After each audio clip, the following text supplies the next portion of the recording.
Alrighty, yo, what is going on, everybody? It's your boy, Mr. DDG94, back with another reaction video today. We finna react the other side of the PG era, 2008 to 2011. Okay, so this was probably outside of, I want to say, besides 2010. 2008, 2009 was solid, but 2010 was hot ass. We got to keep it a bean. We got to keep it a bean here for a second. We talking PG era, the beginning of the PG era, 2010 was trash. Hear me and hear me good, nigga. I'm here to double down. That shit is a 2-pack of ass. The fuck are you talking about? That shit stinks. This shit is whack. And get this shit the fuck out of here. That shit is fucking trash, dog. Get the fuck off the airwaves. Trash! Yeah, 2010 was fucking trash. Let's just keep it real, bro.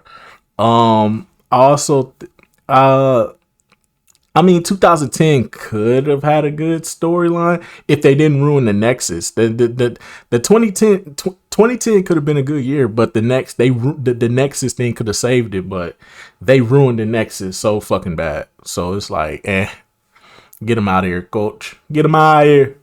And then 2011 was a good bounce back year. 2011 was a good bounce back year, minus WrestleMania 27. That's the only bad part about 2011 was the WrestleMania. WrestleMania 27 was so terrible. That kind of hinders 2011. So if I had to rank them, 2008 is number 1. 2009 would be number 2. 2011 will be number 3, and 2010 is garbage. We're not even gonna say it's the last spot. We just gonna say it's garbage. You don't deserve to be on this list, bro. 2010 garbage, hot garbage, straight doo-doo juice. But you was still watching though, of course. I was only 15. Of course I'm still watching. I ain't stopped watching until like 2016, 2017. That's when I stopped watching completely. That's when I started taking my hiatus. That's when I took my ball. I said, we done with the WWE. But anyways, without further ado, man, let's get right into this. There was a lot of disappointment from people when WWE decided to become PG. The moment they fully went and became a family-friendly product completely changed everything from the stories to the demographics of fans that watch WWE. When it came down to it, PG in a nutshell clearly limited a lot of wrestlers and storylines that would have been way better with the TV-14 rating. WWE wasn't even doing some super crazy stuff at the time, but I guess they were scared of pushing the limit on the rating. So that's why everything felt tame and very boxed in, I guess. This video isn't about that, considering me shilling for this era of WWE. 2008 was the beginning of PG, and ironically, the moment they turned PG, WWE had an intense feud between Shawn Michaels and Chris Jericho going on. It was very personal and bloody early on. This tested their limits a lot because HBK bled profusely in their first match, so it was going to be tough to keep up that intensity. They did just that though, with Chris Jericho putting on some of his best work on the mic and in the ring at the time. It culminated with a ladder match, and one of the best ladder matches ever, I'd say, my personal favorite. I don't know how WWE could have made this feud better because I think it reached its full potential. It went from a bloody and personal battle to championship gold. It had everything tied to it. But WWE clearly saw the personal aspect of the story and decided to flesh that out more for one of their bigger feuds a couple of months later. The Viper had returned to WWE with a lot of venom. He got himself into some problems with the McMahon family and decided to stand in the face of the boss and slap him before punting him. This kickstarted WWE's biggest story heading into WrestleMania, a story that asked for something different from both. Then this is why 2009 would be number 2. Randy Orton ran 2009, brother. It's not up for debate, y'all. It's not up for debate. MVP of 2009 was Randy Orton. It's not even close, bro. 2008, you can say Chris Jericho. You could say Undertaker and Edge. You could say Triple H to a degree. You could even say Jeff Hardy, but you know, you can duke that out for 2008. 2008, you can duke that out, but 2009, oh, there's no question. Randy Orton was the MVP of 2009. If they're superstar of the year for 2009, I'm giving it to Randy Orton, bro. For real, dog. That's what I'm talking about. That's why he's the MVP. That's why he's the GOAT. The GOAT. For real. 2010. Fuck 2010. 2011.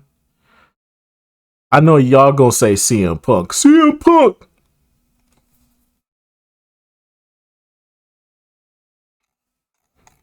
CM Punk. You're not that guy, pal. Trust me. You're not that guy. Not that guy. Not that guy. 2011. First half, The Miz.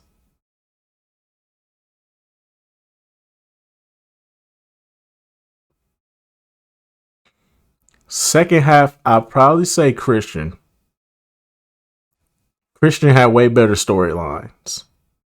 Christian, and then I want to say Mark Henry, but I think the Hall of Pain was like at the tail end of 2011, going into 2012. So I don't know when the Hall of Pain shit started, but I think it started at the end of 2011, then it went into 2012. So I'm not for certain, but Mark Henry, Christian, they had way better storylines than CM Punk. CM Punk had that one match with John Cena. That was it. Money in the Bank. That was it. Every booking, every other storyline involving CM Punk for the rest of that year was garbage. Stop the cap. Stop the cap. Go back and look at it. You can see that CM Punk did not have a good 2011, bro. Y'all overhyped it just because of one moment. One moment. One moment in WWE. One moment. One match. One pay-per-view. Fuck out of here. Both Triple H and Randy Orton. On paper, Triple H is mostly the same, but the difference is that he felt more vulnerable when compared to his previous stories. For Orton, it was a change in his character. He always used to be the legend killer and someone who was cold and calculated, but here he was unstable. There was countless great segments to come from this one and showed that WWE had what it takes to have compelling stories under the PG rating. They still talk about this story to this day. Right. They still talk about 2009 Randy Orton, which honestly needs to be a topic that becomes illegal. They need to treat Bro, 2009 Randy Orton was MVP. it like a taboo subject. I'd like for that to happen. Constantly, 2009, Randy Orton this. We're getting off topic. That's not the point. But it was a great storyline, and they even had a great match. Well, I don't know about that one. They ruined it with the stipulation having Triple H wrestle a normal match, as if that matched what this storyline was about. I absolutely hate they botched the story because we didn't even give them a chance to disappoint us properly. At least let them disappoint us with a no DQ match. And that was very unlikely because they had a pretty good match on Raw a couple of weeks later. A match that was better than the pay-per-view they were promoting, which is the Bash 2009, of course. So odds are that seeing its WrestleMania in the brightest lights, maybe, just maybe, they would have pulled something here for the fans and for the storyline. It was so good, and WWE even had some steam with the story after WrestleMania, but it just fizzled out. I guess they were overexposed. And I'm not saying Orton and Triple H had great chemistry, but at least let them have that big match at WrestleMania. You know, Right. I don't think it was going to be super amazing or anything like that because they weren't exactly... The one thing that I do have to say though about WrestleMania 25, I hate that Randy Orton and Triple H got their single match, but John Cena and Edge couldn't get their single match. They had to include the Big Show. Like, why was the Big Show there? Other than that spot for the ending, why was Big Show there? Edge and John Cena should have had their one-on-one match at WrestleMania, bro. They could have tore that house down. Like, if we would be talking a lot differently about that John Cena and Edge match if it was just them two and Big Show got left out, which is why I hate Big Show. But that's neither here nor there. We'll talk about it. Somewhere down the line this week, we'll get to it. Somebody made a video on Big Show, so we'll talk more about it and why I hate the Big Show. Fuck Big Show. a great match for each other. Their styles clashed a bit, similar to how Orton and Cena did, you know, but just set the stakes and set the match properly for them to actually go out there and do it. Because the fact that they had Triple H being threatened to be disqualified limited a lot of the offense in his arsenal, and it threw away the momentum the feud had. SmackDown's Intercontinental Championship was wonderful. It was already having more of an honorable feeling to it previously with the likes of William Regal, CM Punk, JBL, and Rey Mysterio holding it, but the moment it came to SmackDown, it got even better. Jericho was on fire at the time and arguably the best all-around wrestler in the WWE. I know I believe that one. And having him battle Rey Mysterio for the belt was amazing stuff. They had 3 great matches with the finale at the Bash being, and I know this sounds dramatic, but this is what I believe. It's one of the best matches in WWE history. Actually, The wagers, the high stakes, the creativity with the ending, tremendous stuff in a series you must watch if you haven't because it brought out the very best in Rey Mysterio. The only program that matches this for him in WWE was the SmackDown 6. Yeah, he had those great matches with Andrade, but they didn't have the same stakes or feeling to them. ECW wasn't too bad this time. It was decent, but mostly carried by Christian.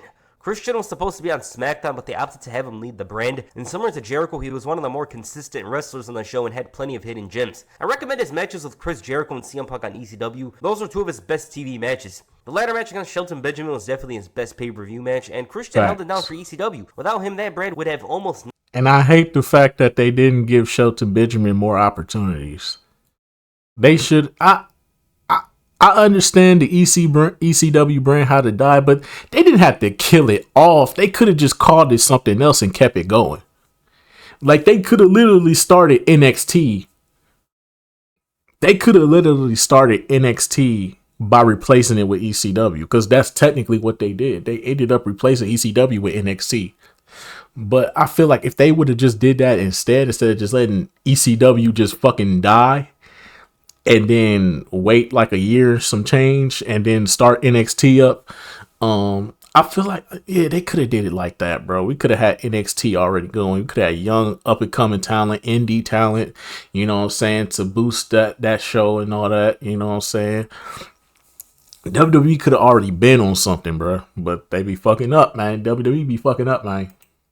Nothing but constant Lance Archer and Shelton Benjamin rematches. SmackDown, though, was on lockdown at the time. They had a very well-balanced roster with some of the best in-ring performers on the entire roster, and the main event stories would just flow seamlessly. The action for about the entire time was never dull on top. The mid-card scene had some new singles talent like John Morrison coming in, and that man was on fire that year. They added him to that mid-card roster that had Ray, Jericho, Edge, and he came out of it looking like a surefire star. I thought 2009 was one of Morrison's best years in a year that showed he had what it takes to be a babyface. Something he never properly did in his career. And here, his first chance, he goes out and becomes a great babyface. Jeff Hardy finally got his time to shine on top, and he wasn't even on top for long, yet fans still remember his story fondly. A man that never pulled down the brass. Yeah, bro, y'all don't understand, bro. You had to be there to understand. Some of y'all might not have been there to understand, bro, but this was a big fucking moment right here, bro. Jeff Hardy with the title, bro. Y'all don't understand, bro. Y'all don't understand, bro. Oh my God, he won that championship, bro. I cried, bro. I cried. I cried, man. Get off that nigga dick, bro. What is you doing? I cried when this man won the WWE Championship, bro, because it was a long time coming. They've been teasing us for so long, bro.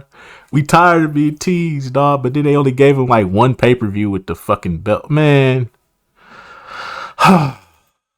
Ring, always a great performer, but never had it in him to get the job done. And I love the whole story with him starting to wear face paint and becoming more and more angry about things. His win was so fulfilling and an incredible moment. Hardy didn't have too much time on top due to his own situation, but one has to wonder, what if he did? Because this man had the very best reactions from the crowd at the time, an absolute superstar, and WWE seemed to understand that, but weren't willing to place him front and center, especially as the world champion.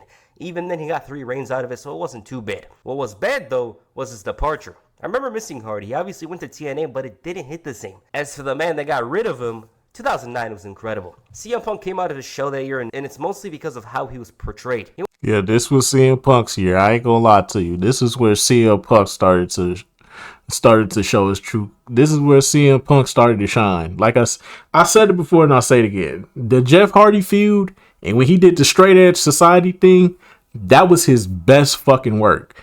And he hasn't topped it since. I'm sorry. I got to keep it a bean. He hasn't topped it since. Now, don't get me wrong. This Drew McIntyre feud, with Drew McIntyre and Seth Rollins is nice and all that, but the dude keeps getting fucking injured. So it's like, it kind of takes away. It's like we supposed to get a match, then you fuck around, get injured, and then you gotta leave, and then it's like, all right, bro. So now it's like, all right, bro, push you to the side, bro. I'm like the momentum is dying. Like he don't get me wrong, he's had a good storyline. He's had probably the best fucking feud of the year so far. But When you keep just constantly getting injured, yeah, bro, it's time to wrap it up, bro. It's time to wrap your career up, bro. You clearly can't hang no more. This right here, when he first turned heel and started and went after Jeff Hardy and then did the straight edge society thing, peak. That was his peak. I'm sorry, that was his peak.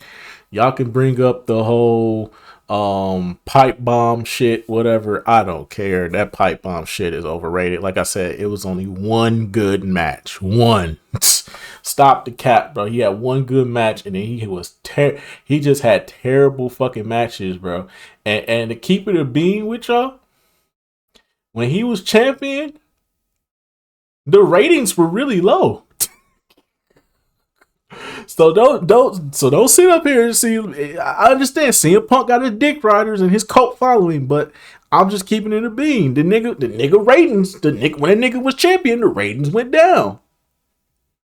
I'm just saying, bro. But y'all swear this nigga was him. Y'all swear this nigga was him. One good storyline. One. Then after that, a bunch of meaningless storylines. And then once he got back to John Cena, that's where his momentum started to pick back up because he was facing John Cena again. Y'all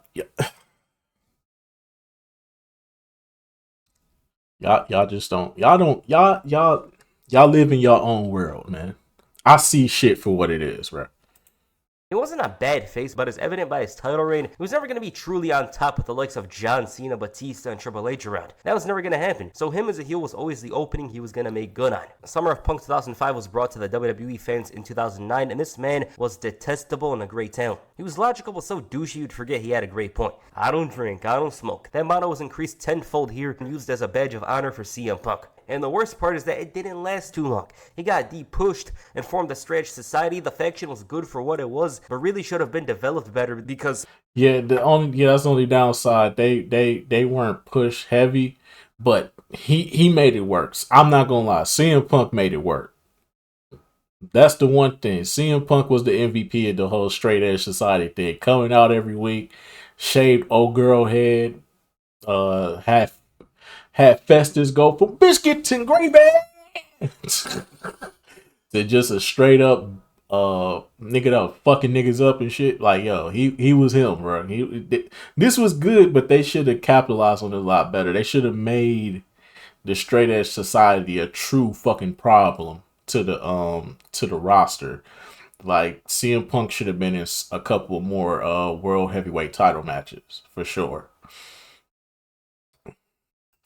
Punk had a great transition into a douchey heel who now found out he had more power than he realized. That feud with Ray was a highlight of Friday night, so it makes everything confusing. Why would they not continue building momentum for a character that many considered to be the best heel on SmackDown? And I think he was. I think he was the best villain at the time. Punk took over the summer of 2009 and he had more tools with a faction but less power. I wish it went differently because the moment the feud ended with Ray and he started wearing that mask, his year went downhill and had to be traded to Raw later on, which worked out for the very best for him. I will say that though, 2010 was most definitely the worst year for WWE in the early years of the PG reign. The reason why is because even though Raw wasn't that interesting in 2009, SmackDown was on fire. 2010, on the other hand, took away everything from SmackDown, and so both Raw and SmackDown were rough. Plus, there was this uninterest in making things change. Like, you watch a Raw show from November of 2010, and it feels like nothing's gonna happen and nothing's gonna change. That's never a good thing. The beginning parts of the year did give everyone false hope. For one, Shawn Michaels' story of being the one to end the streak was the best. HBK lost himself and lost the essence of who the Heartbreak Kid was, trying to chase down an accomplishment that was almost impossible, ending the streak. This in turn led to some of his best character work and some calculated decisions to try and get the match. These options all didn't work. The Undertaker declined the rematch, and it took Michaels costing him the title to finally get him to accept. But he wanted HBK's career on the line. This was a great build-up. They had two amazing promos for the match,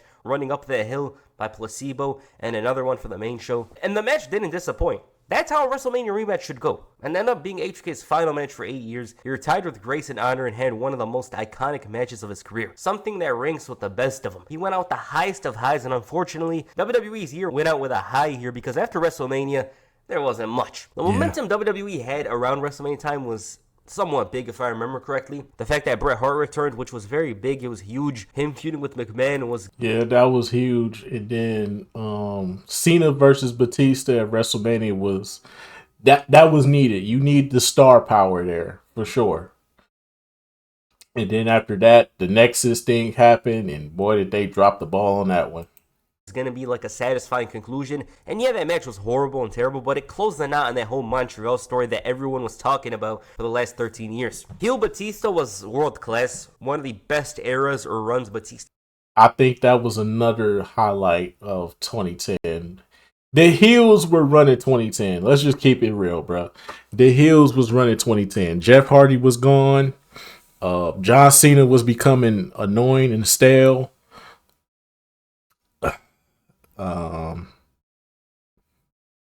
Yeah, the heels was running 2010, bro, for sure. Yeah, the heels was definitely running 2010. CM Punk, great for 2010. Batista, fucking amazing, knocked it out the park. Best fucking work, by the way. Best fucking work. Ahead in his entire career because he was just a douche. He was a whiny baby at times, and he was a powerhouse. He was all three of these things which seemed contradictory at the same time, and he made it work. It also unlocked some of his promo skills, which he had improved on throughout the years, but it was never at this level. And that is mostly because of the fact that he was a heel. It was great stuff here. It's just unfortunate that it didn't last too long because Batista was very unhappy with the PG rating and how it limited his character, which I agree with. But he still did good with those limitations. There was a time after WrestleMania where Batista, Undertaker, Shawn Michaels, Triple H, they all disappeared. And there wasn't many wrestlers on the roster that had momentum at the time. Edge's face run didn't go as planned, and he didn't have much momentum as a heel. Chris Jericho wasn't getting pushed anymore as much as he did. And there was some bright spots like Evan Bourne and whatnot, but the biggest bright spot at the time, and this in itself is one of those stories that did go bad later on, was the Nexus. The Nexus was a plague that caught the WWE by storm. I remember their debut very well. They debuted in Miami,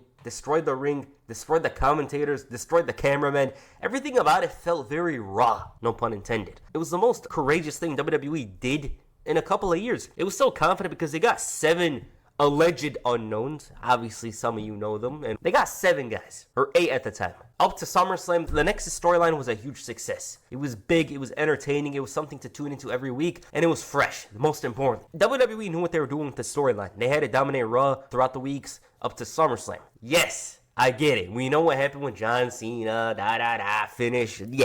That's not the point of this video, though. The point of this video is the fact that the Nexus storyline was one of the best things and one of the worst things WWE did that year. I obviously don't think the Nexus were going to become world champions, each one of them, but I do think Wade Barrett deserved to win the title during this run. He was an imposing and great leader. He had a certain look about him. He could wrestle. He was comfortable. And that's the thing you want most with your wrestlers on the roster. I think he deserved to be the WWE champion at the time. Obviously, there came problems with the fact that John Cena did all of this and whatnot, but it was still as contradictory as it sounds. It was still a highlight of 2010. Like, yeah, John Cena was beating them up later on, wearing purple, overcoming the odds, fake fired and nonsense, all that. Acting like he's fired when WWE would never fire their biggest money earner. They would never do that. I just think WWE messed up on the booking in some parts of it, and yeah, like that's all I have to say about it.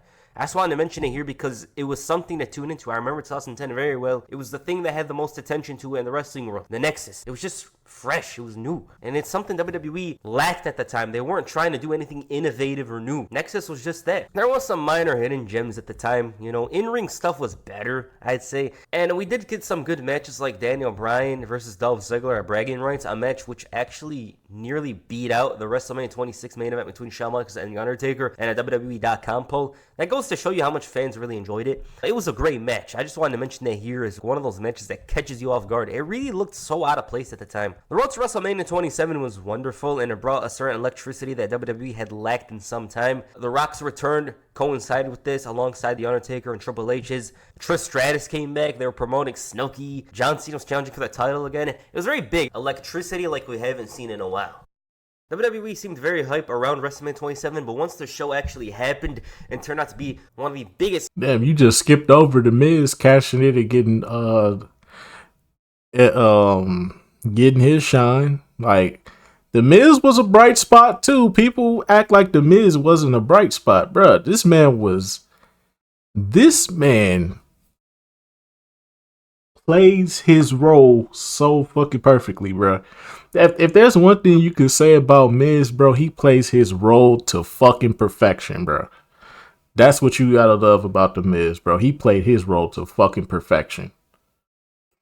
Flops the entire year. It was a good draw though. They made a lot of money from it, but it was a horrible show. It was bad. There was a lot of crowd interest. I remember at the time the crowds were more engaging with the stories and stuff, but like after WrestleMania, it was just dry. And it felt like nothing notable was gonna happen. Like when you look at that time period's perspective, who was gonna follow John Cena once he won the title? You just didn't really think about it much. Oh, it's gonna be John Cena versus Alberto Del Rio at SummerSlam. Like that's the big main event they got. When you look at it from that time's perspective. Then all of a sudden, CM Punk came out. His storyline came from a real place with his WWE contract set to expire on July 17, 2011, and they used this to build a big story with John Cena, which in turn unlocked the true potential of CM Punk in WWE. He had been in good positions and whatnot, and probably would have won the title eventually as a heel, but this storyline really changed everything and turned him from a heel to an anti-hero. We all know about the pipe bomb. We all know blah, blah, blah. He changed the game with it. We all know. He brought a certain fire that WWE lacked in this entire era and had a lot of fan support behind him. They tried to portray him as a villain, you know, a guy who thinks for himself, as opposed to thinking for the company like John Cena does. Fans obviously saw through. They sided with CM Punk because he was like the anti-hero. And once he won the title in a great match at Money in the Bank, that turned him face. Punk just randomly morphed into a babyface, and WWE accidentally developed a feud that was their modern Austin and Rock feud. That's what it was. It just came by accident, and in turn, CM Punk was the breakout, I want to say breakout star, but you get what I mean by that. He was the guy that changed drastically in 2011. He got pushed to the stratosphere and won multiple WWE championships in only a short time. Punk's year could have gone down differently, you know, like that Triple H match and whatnot. But there's no denying that he was a star. With Edge's untimely retirement, SmackDown was left with a big hole in the main event scene. There's only one way to actually fill in that hole, and that was to bring in a major star from Raw, so they brought in Randy Orton. This coincided with Christian's first World Championship victory, a title victory which was very memorable and emotional due to the fact that it never seemed like Christian would actually make it to the top of the WWE. But the title reign quickly came to an end only 2 days after Christian won it. 5 technically if you count Friday Night SmackDown as it used to be. But it ended after 2 days in a great match with Randy Orton. Christian's title reign was over like that, and it didn't seem like he'd win it again, especially if he was a face. There is a problem with this feud in the fact that it's very one-sided, but it's one of the best stuff both men have done in their entire careers. Randy Orton finally found his true match. Christian was a guy that matched him perfectly. He sold for him well. They had great pacing in their matches. They had great stories within the matches. And I don't think up to this point, Randy Orton had somebody that was a better opponent for him than Christian. Christian was like the best possible opponent Orton could have at the time, followed by Daniel Bryan, who they eventually did later on.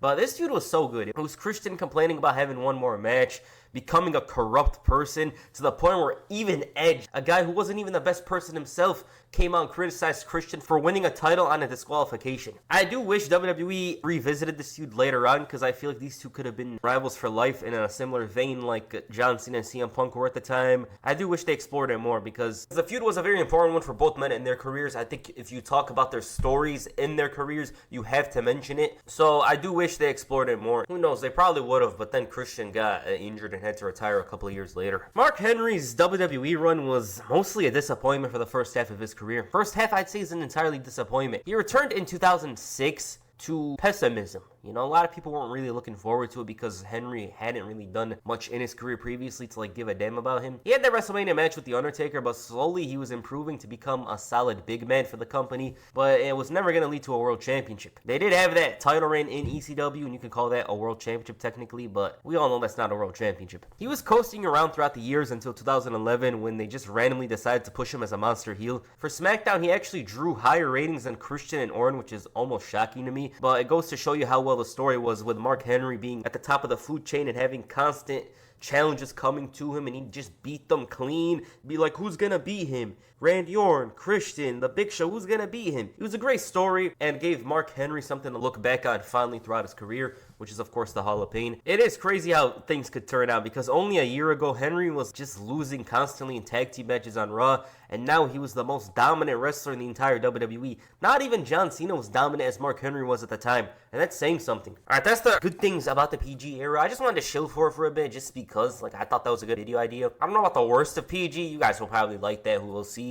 Only time will tell. But I wanted to talk about the very good stuff in here. There's some stuff we left out, you know, like Edge and Undertaker. That wasn't mostly in the PG era as opposed to like the Chris Jericho and Shawn Michaels story, which 3/4 of it was literally in the PG era. So it made sense for me to talk about that more. But I enjoyed making this video. I like talking about some of the good stuff here. It's just like WWE at the time were struggling to figure out what they were, their identity. And once like The Rock came back, they started to figure out, hey, we could be a little more loose. But even then, they didn't fulfill the full potential of the era because there was a lot of tremendous wrestlers, talents that were around. It's just when you watch it live, it's much harder to go through. So yeah. All right, what do you guys think of the PG era? Please comment down below. That's the first video. Make sure you hit the AA on the like button and perhaps the arcade. Hey, like us, hey, the Mark Henry Hall of Fame. Yeah, that was good television. Hey, SmackDown was hidden, bro. I don't care, bro. During this time period, bro, between I want to say like 2009 to 2000, and I want to say 2009 to 2013, SmackDown was hitting, bro. SmackDown could not miss, bro. SmackDown was must-see TV, bro. Way better than Raw. Niggas was tuned into Raw all the time, and you was getting the same bullshit. But when you went to SmackDown, completely different show. Better writing, better characters, more people was being utilized. The championship was actually being put in people's hands that the fans could actually get behind. Like, yo, like if there was one thing about this era we could say, bro, SmackDown was the shining star. Even in 2010, bro. Even in 2010, still was the shining star.